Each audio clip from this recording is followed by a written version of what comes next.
ሰላም በያላችሁበት የተወደዳችሁ ተመልካቾቻችን ከሀዲያ ቴሌቪዥን የሰዓቱን ዜናዎች ይዘን ቀርበናል። በቅድሚያም አርዕስተ ዜና። የትምህርት ጥራትን ለማረጋገጥና የተማሪዎችን ክህሎት ለማሳደግ በቅድመ መደበኛ ትምህርት ቤቶች ላይ በቅንጅት መስራት እንደሚገባ ተጠቆመ። የሕዝብን ተጠቃሚነት ለማረጋገጥ የሥራ ባህልን መቀየር እንደሚገባ ተገለጸ።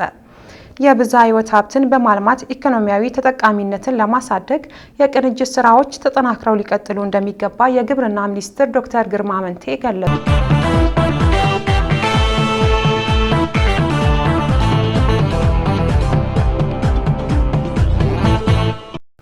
ከዜናዎቹ ጋር ምንትዋብ ያሱ ነኝ። ወደ ቀዳሚው ዜና አመራለሁ።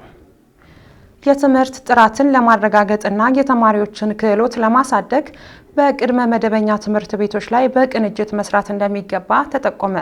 አልበርት አካዳሚ በ2017 በሁለት ቅርንጫፍ ያስተማራቸውን 218 የኬጂ 3 ተማሪዎችን በማስመረቅ ከቅድመ መደበኛ ወደ አንደኛ ክፍል አሳልፏል። ቤተልሔም ደመቀ ተጨማሪ አላት። አልበርት አካዳሚ በሁለቱም ግቢ በአጸደ ህጻናት ከ680 በላይ ተማሪዎችን ተቀብሎ ማስተማር መቻሉን የገለጹት የትምህርት ቤቱ መስራች አቶ ግርማ ሞሎሮ ከዚህም መካከል 215 ተማሪዎችን በማስመረቅ ከቅድመ መደበኛ ወደ አንደኛ ክፍል እንዲሸጋገሩ መደረግ መቻሉን ተናግረዋል። የተመራቂ ተማሪዎች ወላጆች፣ አሳዳጊዎችና መምህራን ለዚህ ደረጃ እንዲበቁ በትምህርት እውቀት አግኝተው መልካም ስብዕና ይዘው እንዲያድጉ እንዲሁም የነገ ሀገር ተረካቢ ዜጎች እንዲሆኑ ላበረከቱት ጥብቅ አስተዋጽኦ እንኳን ደስ አላችሁ ብለዋል።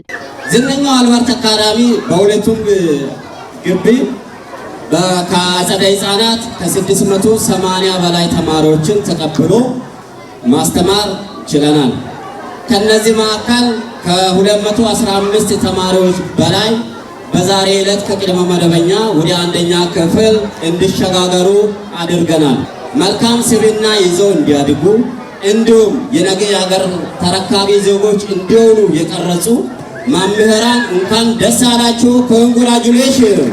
የ2017 ዓ.ም የትምህርት ዘመን በመማር ማስተማርና የትምህርት አሰጣጥ ስርዓት በልጆች አያያዝ፣ በመረጃ ልውውጥ፣ በመምህራን ምደባና አያያዝን ጨምሮ በአመቱ በርካታ ስራዎች መሰራቱን አቶ ግርማ አንስተዋል። አያይዘውም የተማሪዎች ባህሪና የትምህርት እድገት ላይ በርካታ መሻሻሎች መኖራቸውን ገልጸው በትምህርት ላይ በግልጸኝነት ተቀናጅተን ከሰራንና በሚያስፈልጋቸው ሁሉ ማገዝ ከቻልን በልጆች ውስጥ የተደበቀውን እውቀት ወይንም ችሎታ ማውጣት እንችላለን ሲሉም ተናግረዋል። ለእናንተ የሚደርሰውን የመረጃ ልውውጥ መረብን ዘርግተናል። በዚህም ጥሩ ግንኙነት እያደረግን ነው። በተለይ እንደ ሲኖዶስ ግቢ ኮሚኒኬሽን ቡክ የሚለውን አዘጋጅተን አመቱን ሙሉ በዚህ ሀሳብ እየተለዋወጥ እንገኝ ነበርና ይሄ ጥሩ የሚያስመሰግን ውጤት አይተናል። ቀጣይ አመትን በዚህ መሰረት የሚቀጥል ነው። በአጠቃላይ በሁለቱም ትምህርት ቤት ከ8ኛ ክፍል ተማሪዎች ወደ ልጅ ጎጎ አዳሪ የልቀት ትምህርት ቤት ከ15 በላይ ተማሪዎች እንዲገቡ የማብቃት ስራም ተሰርቷል ብለዋል። ኃላፊው አክለውም ወላጆች ልጆችን ማበረታታትን በመልካም ስነ ምግባር ማብቃት እንዳለባቸውም አሳስበዋል። በሁለቱም አመት ከ8ኛ ክፍል ወደ ሀዲያ ልጅ ጎጎ ማዕከል ያሳለፍናቸው ከ15 ተማሪዎች በላይ ናቸው። በተለይ አምና የገቡልን ልጆች ከአንደኛ እስከ 3ኛ የአልበርት ተማሪዎች ነበሩ። ከትምህርት ቤት ሲመጡ ምን ተምረህ መጣ፣ እንዴት ነው ብሎ ጥያቄዎችን መጠየቅ ያስፈልጋል። ያን ለማድረግ ደግሞ የኛ ህብረት ያስፈልጋል። በእለቱም የተገኙት የሆሳዕና ከተማ አስተዳደር የትምህርት ጽህፈት ቤት ኃላፊ አቶ ብርሃኑ ዱኔ እንደገለጹት ትምህርት ቤቱ የትምህርት ጥራትን ለማረጋገጥ በሚያደርጋቸው ጥረቶች ለውጥ እየተስተዋሉ ቢሆንም የለውጡን ዘላቂነት ለማረጋገጥ የሁሉንም ቅንጅታዊ ስራ ወሳኝ እንደሆነም ተናግረዋል። ዛሬ የምናስመርቃቸው ተማሪዎች በደቂቃ 60 ወርድ የንባብ ክህሎታቸውን እንዲያሻሽሉ በደቂቃ 60 ወርድ ቤት ላይ ለምሳሌ እኔም አላደረኩም እየተነገርኩ ነው። በደቂቃ 60 ወርድ መናገር እንዲችሉ ማንበብ እንዲችሉ የንባብ ክህሎታቸውን እንዲያሻሽሉ እየለየን ደረጃ እየሰጠን ደረጃ ቢ ደረጃ ሲ ከሰጣን በኋላ ደረጃ ሲ ላይ ያለው በአንዴ ኤ ሊመጣ ይችላል፣ በደረጃ ቢ ሊመጣ ይችላል። እንዲህ እየለየን ከሚያስተምሩ ተማሪዎች ጋር መምህራን ጋር ብንሆን ነገ ይሄን ከተማ አይደለም ይሄን ነገር አደራ ብንቀበልባቸው ምቹ ሁኔታዎች አሉ። ስለዚህ በእነዚህ ነገሮች ላይ በደንብ ጠንቅቀን መስራት አለብን። አልበርት አካዳሚ ከተቋቋመበት ጊዜ ጀምሮ ትውልድ ላይ እየሰራ እንደሆነ የተናገሩት ደግሞ የአልበርት አካዳሚ ትምህርት ቤት የወላጆች ኮሚቴ ሰብሳቢ የሆኑት አቶ ኃይሌ ኤርቱሎ በአካዳሚው የተማሩ ተማሪዎች በሄዱበት ቦታ ሁሉ ከትምህርት ቤቱ መሰረት ይዘው እንደሚወጡም ገልጸዋል። በአልበርት አካዳሚ እየተሰሩ ያሉ ስራዎች መምህራኖች ፕላን አወጣት ስራውን እያስተማሩ ያሉበት ሂደት ለወደፊቱ ለኢትዮጵያ የሚጠቅሙ ጄኔሬሽኖችን እያፈለቁ ቀን ሌሊት ሳይሉ እያስተማሩ ያሉበት ሂደት እንደ ወላጅ ኮሚቴ በወር 2 ጊዜ እቅድ ይዘን እየገመገምን መማር ማስተማር ሂደት ላይ ደካማና ጠንካራ ጎኖችን እያስተካከልን የነበረንበት ሂደት 2017 በጣም የድል ዓመታችን ነው ብለን በትምህርት ቤቱ አግኝተን ያነጋገርናቸው ተመራቂ ህጻናት ተማሪዎችና የተማሪዎች ወላጆች በትምህርት አሰጣጥ ዙሪያ የተሰማቸውን ደስታ ገልጸው ተማሪዎቹ የወደፊት እቅዳቸውን ተናግረዋል። የተማሪ ወላጆች አክለውም በአመቱ የታዩ ክፍተቶችን ለቀጣይ አመት እንዲስተካከል ሲሉ አስተያየት በመስጠት ትምህርት ቤቱ በቴሌግራም ከወላጆች ጋር የሚያደርገው የየዕለት ውሎ ሪፖርት ከሌሎች ትምህርት ቤቶች ለየት ያደርገዋል በማለት ሊቀጥል ይገባል ሲሉም ሀሳባቸውን ሰጥተዋል። ቀደም ሲል ሲሸረሸር የነበረውን ለም አፈር በዘላቂ መሬት አያያዝ ፕሮግራም መከላከል መቻላቸውን የጎንቦራ ወረዳ አርሶ አደሮች ተናገሩ። ናሆም ዮሐንስ ተጨማሪ አለው። በዘላቂ መሬት አያያዝ ፕሮግራም ሁለተኛ ምዕራፍ ለአየር ንብረት ለውጥ የማይበገር የመሬት ገጽታና የማህበረሰብ ኑሮ ማሻሻያ ፕሮጀክት በኤስኤልኤም እና በመንግስት በግብርናው ሴክተር የሚደገፈው የጎንቦራ ወረዳ ባለፉት 8 ወራት በሰራው ስራ ላይ ምልከታ ተደርጓል። የመሬት መራቆትን በመከላከል የአየር ንብረት ለውጥን በማማከል የግብርና ምርትና ምርታማነትን በማሳደግ የማህበረሰቡን ኑሮ ማሻሻል ዋነኛ ግቡ የሆነው ፕሮግራሙ እንደ አውሮፓውያን አቆጣጠር እስከ 2028 የሚቆይ ሲሆን በፕሮግራሙ የታቀፈው የጎንቦራ ወረዳ ባለፉት 8 ወራት የሰራቸውን ስራዎች በክልሉ ዘላቂ መሬት አያያዝ አስተባባሪ አቶ ሻሚል አብዱል ሐምዝ ለተመራ ልዑክ አስጎብኝቷል። በምልከታው የጎንቦራ ወረዳ ምክትል አስተዳደርና የግብርና ጽሕፈት ቤት ኃላፊ አቶ አሰፋ ባቾሬ ከመልክዓ ምድሩ አቀማመጥ አንጻር አካባቢው ለአፈር መሸርሸር ተጋላጭ በመሆኑ በምርታማነት ረገድ አርሶ አደሩ ውጤት አልባ ሆኖ እንደነበር በማስታወስ በተሰራው ቅንጅታዊ ተግባር በመልክዓ ምድሩ የሚታይ ለውጥ መምጣቱን ተናግረዋል። ይህንን አካባቢ ይሄ ፕሮግራም መጥቶ መስራት ከጀመረ ወዲህ ሁሉም አርሶ አደር በማህበር ተደራጅቶ ወጥቶ የተለያየ የአፈርና ውሃ ጥበቃ ስራዎችን ከመስራቱ የተነሳ በአንድ አመት በ8 ወር በሚባል ደረጃ ላይ ይህ አሁን ማት የምንችለው ለውጥ የሚታይበትና የተከሉ ነገሮች ጸድቆ የዘሩ ነገሮች እንዲህ የተሻለ ምርት ማዝ በአይኑ እንኳን ሲናይ ግሪን ሆኖ ማየት የምንችልበት የሚሻል ስራዎች መስራት የጀመረንበት ነው። የወረዳው የዘላቂ መሬት አያያዝ ፕሮግራም አስተባባሪ ወይዘሮ እታገኘው እርጥባን በበኩላቸው በወረዳው በዘላቂ መሬት አያያዝ ፕሮግራም በ10 ቀበሌያት 9 ንዑስ ተፋሰሶችን በማዘጋጀት 11308 ሄክታር መሬትን ከ4660 አርሶ አደሮች ጋር በመተባበር ከአፈር መሸርሸር ለመታደግ ተከታታይ ስራዎች መሰራቱን ጠቅሰው በዚህም ስራ 70% አፈርን ከመሸርሸር መከላከል መቻሉን ገልጸዋል። በጎንቦራ ወረዳ በጎንቦራ ሜጀር ወተርሼድ ላይ 406060 አርሶ አደርን ያካተተ ሲሆን በአጠቃላይ 11308 ሄክታር መሬት የሚሸፍን ማሳን ያለማል ተብሎ ነው የሚጠበቀው ማለት ነው። ይሄ ፕሮጀክት ከተያዘው ከ11308 ሄክታር ውስጥ ቢያንስ በ4 ንዑስ ተፋሰሶች ላይ የተሰራው መሬት ለማትረፍ ተችሏል።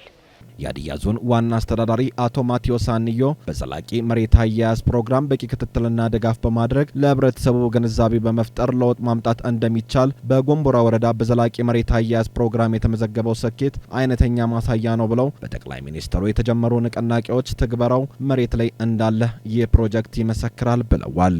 አቶ ማቴዎስ አክለውም የፕሮግራሙን ተጨባጭ ለውጦች ወደ ሌሎች አካባቢዎች ማስፋፋት ያስፈልጋል ብለዋል። የተጀመረው ስራ ፕሮግራሙ በሰዎች ላይ የሰራው ስራ አለ። ግንዛቤ ጨምራለ፣ ክህሎት ጨምራለ፣ እውቀት ጨምራለ። ሰው ወስዶ መጀመሪያ የአመለካከት ለውጥ ህብረተሰቡ ላይ ጉዳቱን በማሳመን ማለት ነው። የተሰራው ስራ ለውጥ እያመጣ ነው እያየ ያለ ነው። እነዚህ ዘላቂነት እንደኖራቸው ተደርጎ በአገር ደረጃ በክብር ጠቅላይ ሚኒስትርም የተቀመጡ ኢኒሼቲቮች እየተተገበሩ መሆኑን መሬት ላይ ማየት ችለናል ማለት ነው። ይህን ስራ ደግሞ ወደ ሌሎቹም ተፋሰሶች ወደ ሌሎችም ወረዳዎች የማስፋት እድል ያለ ከመሆኑ ጋር ታይዞ ሰዎችን ከሌላ ቦታ አምጥተን ወደዚህ ልምድ ሊውጥም እንድናረግ መነሻ የሚሆን ስራ እርሾ የሚሆን ስራ ተሰርቷል። የሀዲያ ዞን ግብርና መምሪያ ኃላፊ ዶክተር ሀብታሙ ታደሰ ከኤስኤልኤም ጋር በመተባበር ለማህበረሰቡ የምግብ ዋስትናን በማረጋገጥ ለስራ ዕድል ፈጠራና ለገቢ ማስገኘት የተሰራው ስራ በተግባር መመልከት መቻላቸውን ተናግረው የአፈርና የውሃ ጥበቃ በአግባቡ ስለተሰራ በቀጣይ ዓመት በሄክታር 32 ኩንታል ምርት ይሰበሰባል ተብሎ መታቀዱን ገልጸዋል። ይሄ ፕሮጀክት ደግሞ ምግብና ምግብ ዋስትናን ከማረጋገጥ አንጻር የገቢ እድልን ከመፍጠር አንጻር ስራ እድልን ከመፍጠር አንጻር ለሴቶች፣ ለወጣቶች፣ ለአካል ጉዳተኞች ስራ እድልን እየፈጠረ ያለበት ፕሮጀክት ነው። አርሶ አደሮቻችን በደንብ ካንከባከቡ፣ በደንብ ከያዙ፣ በደንብ ማኔጅ ካረጉ ቀጣይ ዓመት ላይ ከ32 ኩንታል ፔር ሄክታር በላይ ምርት ማግኘት እንደሚቻል በየሰብል አይነቱ የምርት መጠን የምርታማነት መጠን ልዩነት ሊኖር ይችላልና ጥሩ ምርት ቀጣይ ዓመት ላይ ይገኛል። የሀዲያ ዞን መሬት አያያዝ አስተባባሪ አቶ ብርሃኑ ባልቻ በበኩላቸው በተሰሩ ጀመር ስራዎች የአፈር ለምነት መጨመሩን ተናግረው በአፈርና ውሃ ጥበቃ እንዲሁም በገቢ ማስገኛ ስራዎች አርሶ አደሮች ተጠቃሚ መሆናቸውን ተናግረዋል። የኤስኤልኤም ፕሮጀክት በሚሰራቸው ስራዎች የምታዩትን የአፈር ጥበቃ ከተሰራ በኋላ የአፈር ለምነቱን አሁን በምታየው መንገድ ሶይሉም በጣም በሚያምር ሁኔታ ነውና በ8 ወር ለውጥ ውስጥ እንደዚህ ከመጣ ይሄ ፕሮጀክት ደግሞ ቀጣይነት ከ3 አመት አለው። ይሄ ፕሮጀክት ለዚህ አካባቢ ብቻ ሳይሆን ለዚህ ለሙሉ ዋተር ሼር ስለሆነ ይሄ ኤሪያ አካባቢው ተጠብቆ ከአፈር ከምርታማነት ብዙ አይነት የተለያዩ ለውጦችን የሚያመጣ ስለሆነ በማዕከላዊ ኢትዮጵያ ክልል በአራት ወረዳዎች የተጎዱ መሬቶችን በማልማት ምርታማነትን ለማሳደግ ስራዎች እየተሰሩ መሆኑን የጠቆሙት የክልሉ ዘላቂ መሬት አያያዝ አስተባባሪ አቶ ሻሚል አብዱላህ ማዝ በጎንቦራ ወረዳ ባደረጉት ምልከታ ለህብረተሰቡ በቂ ግንዛቤ ከተሰጠ በአጭር ጊዜ ውስጥ ለውጥ እንደሚመጣ ማሳያ ነው ሲሉ ተናግረዋል። ህብረተሰቡ ላይ በቂ ግንዛቤ ከተፈጠረ በየደረጃው የሚመለከተው አካል ተቀናጅቶና አቅዶ ከሰራ በቀላሉ ውጤት ማምጣት እንደሚችል ይሄ ጅምር ስራ ነው ብለን ነው የምንነሳው።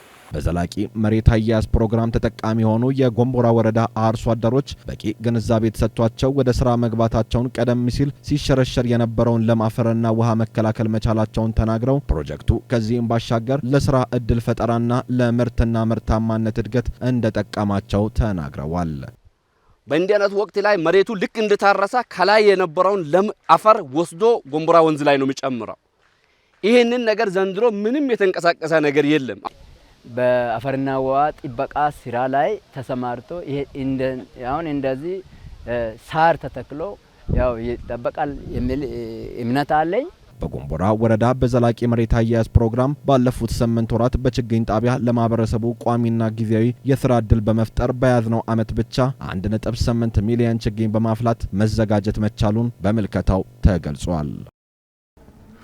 ክልሉ ያለውን እምቅ የቱሪዝም ሀብት በማልማት ለቱሪዝም ተመራጭ እንዲሆን መስራት እንደሚገባ የማዕከላዊ ኢትዮጵያ ክልል ባህልና ቱሪዝም ቢሮ አስታወቀ።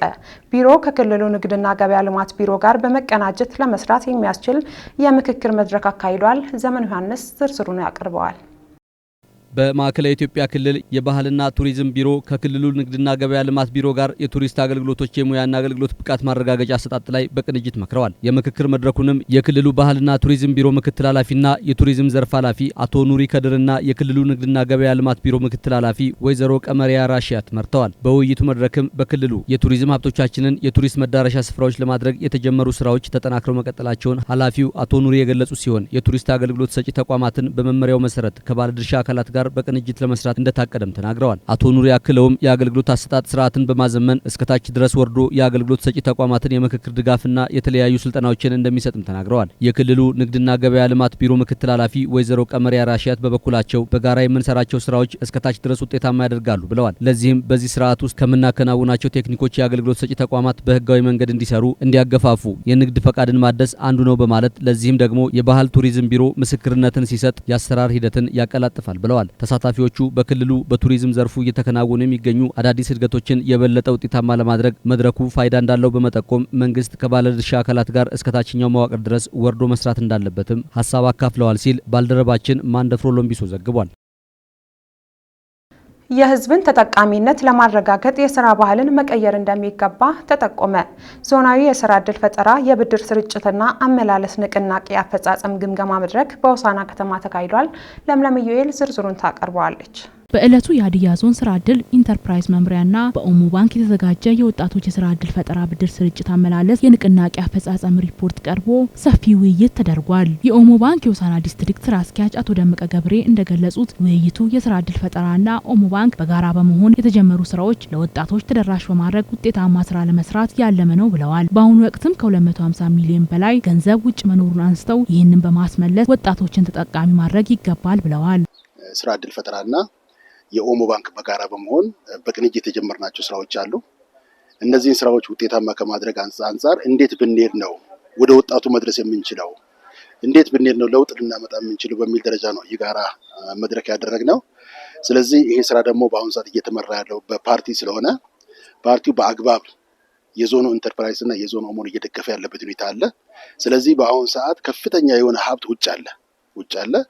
ይሄ ሀብት ደግሞ ያው ከ250 ሚሊዮን ብር የማያንስ ሀብት ነው በውጭ የሚገኘው።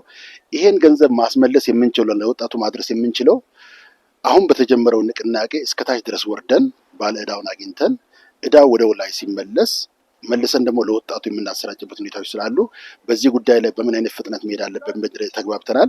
በሁለቱም ተቋማት ያለውን ጉድለቶች በማረም የመንግስት የትኩረት አቅጣጫ የሆነውን የስራ ዕድል ፈጠራ ውጤታማ ማድረግ እንደሚገባም ገልጸዋል። የቅንጅት ችግሮች ነበሩብን።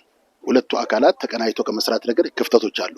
ስለዚህ ይሄ ደግሞ ወደ ወጣቱ ለመድረስ ከፍተኛ ችግር ሊሆን ስለሚችል ኦሞና ኢንተርፕራይዝ ከተቀናጁ ግን የመጣውን ቢዝነስ ፈጥነን ወደ ወጣት የምናደርስ ከሆነ እርግጠኛ ሆኜ እናገራለሁ ለውጥ እናመጣለን በሚል ደረጃ ይሄንን ተግባብተንበታል። የሀዲያ ዞን ስራ ዕድል ፈጠራና ኢንተርፕራይዝ ልማት መምሪያ ኃላፊ አቶ ፋንታውን ሊረንሶ በዚህ ወቅት እንዳሉት የተቋሙ ትልቁ ግብ ለስራ አጥ ወጣቶች ስራ ዕድል መፍጠር እንደሆነ ገልጸዋል። በዞኑ በገጠርና በከተማ የወጣቶችን ተጠቃሚነት ለማረጋገጥ በግብርና፣ በአገልግሎት፣ በኢንዱስትሪ ዘርፍ በትኩረት የተሰራ መሆኑን ተናግረዋል። በአመቱ ካቀድነው ላይ ያስመለስነውና ካስመለስን በኋላ ለወጣቶች ያሰራጨነው ብር አለ። ከዛ ውጭ ደግሞ የቀራ ሳይመለስ የቀራ ወደ 92 ሚሊዮን የሚደርስ ብር አለ።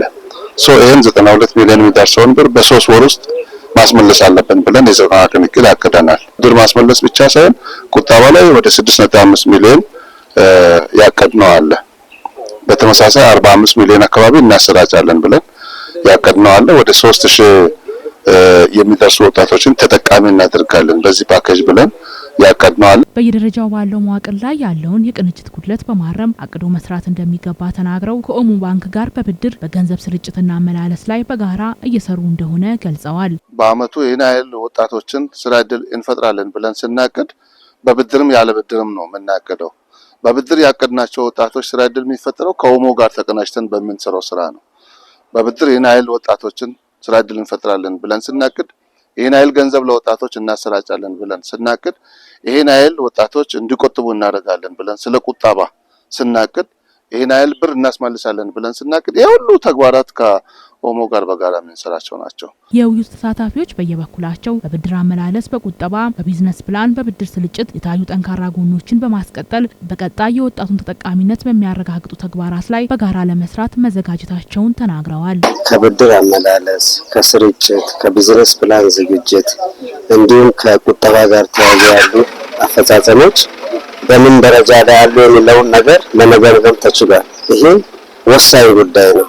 ቁጠባ ስርጭትና አመላለስ ላይ ልዩ ትኩረት አድርገን 90 ቀናት ላይ ያቀነውን እቅድ 100% እና ከዛ በላይ እናሳካለን የሚል እምነቱ አለኝ። በመድረኩ የተገኙት የሀዲያ ዞን ረዳት የመንግስት ተጠሪ አቶ መሳይ ተስፋዬ እንደገለጹት የወጣቶችን ተጠቃሚነት ለማረጋገጥና በራሳቸው ስራ መፍጠር እንዲችሉ እድል መፍጠር እንደሚገባ ተናግረዋል። በብድር ስርጭት፣ ብድር አመላለስ፣ ቁጠባ አሰባሰብ የታየውን አፈጻጸም ለመቀየር ያለውን እድል በመጠቀም መስራት እንደሚገባ ተናግረው ለተግባሩ ውጤታማነት ጠንካራ ክትትል እንደሚደረግም ገልጸዋል። መንግስት ስራ ፈላጊ ወጣቶችን በተለያዩ ዘርፎች በማደራጀት ኢኮኖሚያዊ ተጠቃሚነታቸውን ለማረጋገጥ እየሰራ እንደሚገኝም ተናግረው የስራ ዕድል ፈጠራ የመንግስት የትኩረት አቅጣጫ በመሆኑ በንቅናቄ መምራት እንደሚያስፈልግም ገልጸዋል።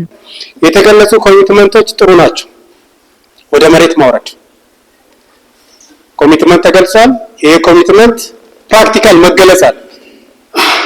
ከዚህ በፊት ከነበረው ቶን በተለየ ቶን መምራት አለብን። ትልቅ ገንዘብ ውጭ አለን። ውጭ ደግሞ ብዙ ገንዘብ የሚጠይቅ ወጣት አለ።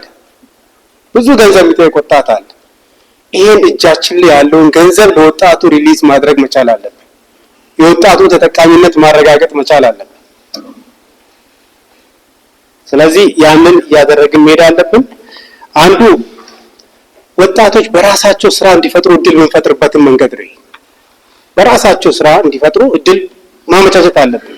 ይህን እድል እንዲጠቀሙ ማድረግ የኛ ኃላፊነትም ስለሆነ በዛ ልክ ብትይዙ ጥሩ ነው። አያይዘውም የህዝብን ተጠቃሚነት ለማረጋገጥ የስራ ባህልን መቀየር ይገባልም ብለዋል። የኦሞ ባንክና የስራ እድል ፈጠራ በቅንጅት በመስራት ከዕዳ ነጻ የሆነ አካባቢ መፍጠር እንደሚገባ ጠቁመው ለዚህም አመራሩና ባለድርሻ አካላት በቁርጠኝነት መስራት እንደሚገባ አቶ መሳይ ገልጸዋል። ትልቁ ስራ ያለው የት ነው? ታች ነው። ተጠቃሚ የት ነው ያለው? ታች ነው። ወረዳና ከተማ አስተዳደሮች ትልቅ ኃላፊነት አለባቸው ይህን ተግባር መሬት ከማስነካት አንጻር ማለት። ስለዚህ እናንተም ሁለቱም ተቋማት በየግል ይገመግማሉ። ይህን ተግባር ዴይሊ በጋራ ይገመግማሉ ጊዜ ይዘው። ከዛ በኋላ ሪፖርት ይላካል ወደ ዞን ማለት ነው። ምቹ የግንባታ ስርዓቶችን በመዘርጋት ለዜጎች ምቹ አካባቢ ለመፍጠር ሁሉም ባለድርሻ አካላት በቁርጠኝነት መስራት እንዳለባቸው ተጠቆመ። የማዕከላዊ ኢትዮጵያ ክልል መንግስት የኮንስትራክሽን ባለስልጣን በ2017 በጀት ዓመት እቅድ አፈጻጸምና በ2018 በጀት ዓመት እቅድ ዝግጅት ላይ ከባለድርሻ አካላት ጋር በሀላባ ቆሊቱ ከተማ ውይይት አካሂዷል። ዘመን ዮሐንስ ተጨማሪ አለው። የማዕከላዊ ኢትዮጵያ ክልል መንግስት የኮንስትራክሽን ባለስልጣን ኃላፊ ኢንጂነር አተረፈ ታምራት ባለስልጣን መስሪያ ቤቱ በ2017 ዓ.ም ዘርፉን በማዘመን ለዜጎች ምቹና ጽዱ አካባቢዎች ለመፍጠር በርካታ ተግባራት መከናወኑንና መመዝገቡን ተናግረዋል። የኮንስትራክሽን ዘርፉን ውጤታማ በማድረግ ዜጎች ተጠቃሚ እንዲሆኑ ሁሉም ባለድርሻ አካላት የበኩላቸውን መወጣት አለባቸውም ብለዋል። አማካሪዎች ማህበር በቅርቡ ይመሰረታል። የባለሙያዎች ማህበር መመስረት አለበት። እሱን አጠናክረን ምክር ቤት መስርተን እያንዳንዱ የኮንስትራክሽን ቅድም እየተገለጸ ያለው ከመልካም አስተዳደር አንጻር፣ ከኪራይ ሰብሳቢነት አንጻር፣ ከኮድ ሲነሳ የነበረ ከግዢ መመሪያ ጋር ሲነሳ የነበረ ጉዳዮች፣ ከማስፈጸም መመሪያው ደንብ ጋር የሚሄዱ ጉዳዮችን አንድ ላይ ውስጥ ብለን መክረን የአንድ አካል ብቻ ሳይሆን የሁሉም አካል ሆኖ እንዲሄድ ስለሚያደርግ እነዚህ ማህበራት እያጠናከር የምንሄድ መሆኑን ለመግለጽ ነው። የክልሉ የመሰረተ ልማት አማካሪ አቶ ነስረዲን ሁሴን በበኩላቸው የኮንስትራክሽን ዘርፍ በአገሪቱ በማህበራዊና ኢኮኖሚያዊ ዘርፎች ለውጥ እያመጣ ያለ ዘርፍ መሆኑን ገልጸው በክልሉ ዘርፉን ለማዘመን የተጀመሩ መሰረተ ልማቶችን ለማጠናከር እንደሚሰራም አስረድተዋል። ዘርፉ የሀገሪቱን ኢኮኖሚ በማንቀሳቀስ ግዙፍ ከመሆኑ ጋር ተያይዞ ይህን ያህል ሂውጅ የሆነ ኢኮኖሚ የሚያንቀሳቀስ ሴክተር እንደመሆኑ መጠን በሀገሪቱ የኢኮኖሚ እድገት ላይ በሀገሪቱ ስራ እድል ፈጠራ ላይ ሀገሪቱን በማዘመን ረገድ የሚኖረው ድርሻ በጣም ትልቅ እንደሆነ ታሳቢ ይደረጋል። በማዕከላዊ ኢትዮጵያ ክልል በምክትል ርዕሰ መስተዳድር ማዕረግ የኢንዱስትሪ ክላስተር አስተባባሪና የከተማ ልማት የኮንስትራክሽን ቢሮ ኃላፊ አቶ ስንታየው ወልደ ሚካኤል የኮንስትራክሽን ዘርፍ በስራ እድል፣ በስራ ባህል፣ በተቋም ግንባታና ሌሎችም በርካታ ተግባራትን በማከናወን ውጤታማ መሆኑን ተናግረዋል። በውጭ ሰዎችም የማስገምገም ስራዎችንም ሰርተናል። ስለዚህ ጥሩ የሚባል አቅም እየገነባን እንዳለ ያየንበት ስራ ነው ማለት ነው። ሌላው ክልሉ ሰብሰብ በማለቱ ምክንያት ፕሮጀክቶቻችን ቀረብ ያለ ድጋፍ ማግኘት መጀመራቸውን የሚያረጋግጥ ቆሞ የዘገዩ ለረጅም ጊዜ የቆዩ የዘገዩ ኦልሬዲ ተቋርጠው የቆዩ ፕሮጀክቶችን እንደየባህሪያቸው የገጠማቸውን ችግሮች ቀረብ ብሎ ለይቶ ለመፍታት ጥረቶች ተደርገዋል። አሁን የቆመበት የተስተጓጎለበት ችግሩ ተለይቶ የማይታወቅ ፕሮጀክት የለንም በእኛ ክልል ውስጥ በአቅም ካልሆነ በስተቀር ማለት ነው። በዘርፉ ዲዛይኖች ጥራት፣ በጨረታዎች ሂደት፣ በህንፃዎች ግንባታ ፈቃድ አሰጣጥና ቁጥጥር ጋር ተያይዞ የሚነሱ ችግሮችን ለመፍታት በእቅድ እንደሚሰራ የተናገሩት የቢሮ ኃላፊው ከተሞችን ውብ፣ ለነዋሪዎች ምቹና ዘላቂ ለማድረግ ከዲዛይን ስራ ጀምሮ ጥብቅ የቁጥጥርና የክትትል ስራዎች በቁርጠኝነት መስራት ያስፈልጋል ብለዋል። የጥራት ጉዳይ የትውልድ ጉዳይ ነው። ለህዝብ የማሰብ ጉዳይ ነው። የምንኖርበት ከተማ ጉዳይ ነው። እዛው ለኖርን እኮ ነው የሚሰራው። ስለዚህ ይህን በደንብ ማየት ይጠይቃል። የግንባታ ጥራት ችግር ሁለተኛው ነው ከዲዛይን ቀጥሎ ማለት ነው። የቁጥጥር ስርዓታችን ይህንን የሚያርም መሆን መቻል አለበት የሚለውን በዚህ ውስጥ አካተን ብናይ ጥሩ ነው። የውይይቱ ተሳታፊዎች በበኩላቸው የክልሉ ኮንስትራክሽን ባለስልጣን በቅርቡ የተቋቋመ ቢሆንም በአጭር ጊዜ ውስጥ በክልሉ በሁሉም ማዕከላት ብዙ ጅምር የኮንስትራክሽን ስራዎች በጥሩ አፈጻጸም ሂደት ላይ መሆናቸውን አንስተዋል። በፕሮጀክቱ አጀማመር ላይ በቁጥጥርና በፈቃድ አሰጣጥ በሂደት የኮንስትራክሽንና የማስፈጸም ዘርፎች በቅንጅትና በቁርጠኝነት መከታተል እንዳለበትም አስተያየት ሰጥተዋል። በኮንስትራክሽን ዘርፍ የጨረታዎች ሂደት ወጥ ስርዓት ያለመኖር፣ ለግብር ከፋይ ተቋራጮች ቅድሚያ ያለመስጠት፣ የካፒታል ፕሮጀክቶች መዘግየት ችግሮች መኖራቸውን ያነሱት አስተያየት ሰጪዎቹ በዲዛይን በፈቃድ አሰጣጥና ቁጥጥር ስራዎች ላይ ጥብቅ ክትትል መደረግ እንዳለበት ተናግረዋል። የኮንስትራክሽን ባለስልጣን መስሪያ ቤት የኮንስትራክሽን ኢንዱስትሪ ኩባንያ በመዋቅር ደረጃ ሚናውን በአግባቡ እንዲወጣ መንግስት በዲዛይን በጨረታና በግንባታ ሂደቶች የሚስተዋሉ ችግሮችን በመዋቅር ለመፍታት በትኩረት መስራት እንደሚገባ አንስተዋል። በዘርፉ ለብዙ የማህበረሰብ ክፍሎች ተጨማሪ የስራ ዕድሎችና ምቹ የአኗኗር ዘይቤ መፍጠር እንዲቻል የሚስተዋሉ የአመለካከት የአስተሳሰብና ብልሹ አሰራር ችግሮችን ለመቅረፍ ህጋዊ መሰረት ማስያዝ እንደሚያስፈልግም ጠቁመዋል። ከተሳታፊዎች የተነሱ ጥያቄዎችና አስተያየቶች በቀጣይ የእቅድ አካል ተደርጎ እንደሚሰራ ገልጸው ምላሽና ማብራሪያ ከመድረክ በመስጠት የዕለቱ ውይይት ተጠናቋል። የብዝሃ ሕይወት ሀብትን በማልማት ኢኮኖሚያዊ ተጠቃሚነትን ለማሳደግ የቅንጅት ስራዎች ተጠናክረው ሊቀጥሉ እንደሚገባ የግብርና ሚኒስትር ዶክተር ግርማ አመንቴ ገለጹ። ተጨማሪ አለ። የኢትዮጵያ ብዝሃ ሕይወት ኢንስቲትዩት እያከናወነ ባለው ስራና ቀጣይ አቅጣጫ በተመለከተ በክልል ቢሮዎች በየዘርፉ ካሉ ኃላፊዎች ጋር ውይይት አካሂዷል። በዚህ ወቅት የግብርና ሚኒስትር ዶክተር ግርማ አመንቴ እንዳሉት ኢትዮጵያ የበርካታ ሀብትና ጸጋ ባለቤት ስትሆን ካላት እምቅ ሀብት መካከል አንዱ ብዝሃ ሕይወት ነው። ኢትዮጵያ ከ6000 በላይ የእጽዋትና ከ7000 በላይ የእንስሳት ዝርያ እንዳላት ጠቁሞ ከነዚህ መካከል 10 በመቶ የሚሆኑት ኢትዮጵያ ውስጥ ብቻ እንደሚገኙ ተናግረዋል። በአየር ንብረት ለውጥና በተለያዩ ሰው ሰራሽ ምክንያቶች ለብዝሃ ሕይወት የመመንመንና የመጥፋት አደጋ እንደሚጋረጥባት አንስተው የአፈር ጥበቃና ሌሎች ስራዎች ለብዝሃ ሕይወት ጥበቃ አስተዋጽኦ እንዳላቸው ገልጸዋል። በአረንጓዴ አሻራ ፕሮግራም የደን ከበር የኢትዮጵያ የደን ሽፋን ጨምሯል ስንል እዛ ውስጥ የሚጠለሉ እጽዋትና እንስሳቶቻችን ቁጥር ይጨምራል ማለት ነው፣ ይጠበቃሉ ማለት ነው። የአፈርና ውሃ ጥበቃ ስራ የምንሰራቸው ፓርኮችና ጥብቅ አካባቢዎች እንዲለሙ ስናደርግ ብዝሃ ሕይወት እንዲጠበቅ የማድረግ ስራ አካል ነው። ኢትዮጵያ ካላት ብዝሃ ሕይወት ህዝቦቿን እንድትጠቅምና ድህነትን እንድታሸንፍ በትብብር መስራት አስፈላጊ መሆኑን አጽንኦት ሰጥተዋል። ኢትዮጵያ ካላት ብዝሃ ሕይወት ህዝቦቿ እንድትጠቅመው ድህነትን የሚያሸንፉበት መሳሪያ ማድረግ እንችላለን። ከዚህ ብዝሃ ሕይወት ህዝባችን ህይወቱና ኑሮ ሊቀይር የሚችል ስራ እንዴት እንስራ የሚል ነገር አብረው መስራት ያስፈልጋል። የኢትዮጵያ ብዝሃ ሕይወት ኢንስቲትዩት ዋና ዳይሬክተር ዶክተር ካርታ ካስኬ በበኩላቸው የብዝሃ ሕይወት ሀብት ህዝቡን በሚጠቅም ልክ ወደ ልማት ለማስገባት እየተሰራ እንደሚገኝ አስታውቀዋል። የተጀመረውን ስራ አጠናክሮ በማስቀጠል የህብረተሰቡን ተጠቃሚነት ለማሳደግ ትኩረት መደረጉን አመላክተዋል። በሀገራችን ያለው የብዝሃ ሕይወት ሀብት ህብረተሰቡን በሚጠቅም ልክ ወደ ልማት መቀየር ያስፈልጋል። ከነዚህ መካከል በተለይ ከዚህ ከማህበራዊ የዘር ባንክ ጋር ተያይዞ ያሉትን ነገሮች በደንብ አጠናክረን የምንቀጥል ይሆናል። በውይይቱ የተሳተፉት የደቡብ ምዕራብ ኢትዮጵያ ህዝቦች ክልል የደንና አካባቢ ጥበቃና አየር ንብረት ለውጥ ቢሮ ኃላፊ ዶክተር አስራት ገብረ ማርያም እንዳሉት ክልሉ ካለው የብዝሃ ሕይወት ክምችት ማህበረሰቡን ተጠቃሚ ለማድረግ ከፌዴራል መንግስት ጋር በቅንጅት እየተሰራ ነው።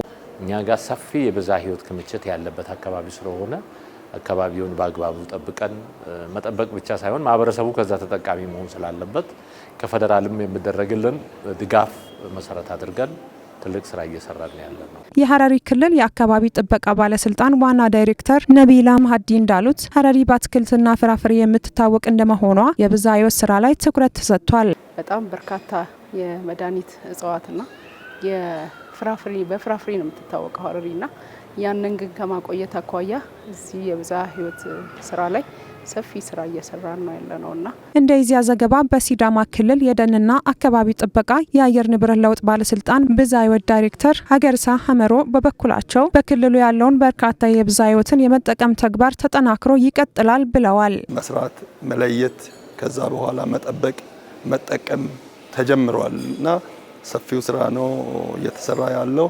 እንደዛውም በእንስሳት ብዝሃ ሕይወት ስራዎቹ የልየታ ስራ ተሰርቷል። ለሰዓቱ ያዝናቸው ዜናዎች የተከታተላችሁትን ይመስል ነበር። ከዜናዎቹ ጋር ምንትዋብ እያሱ ነበርኩ። ከቀሪ ሀዲያ ቴሌቪዥን ፕሮግራሞች ጋር መልካም ጊዜ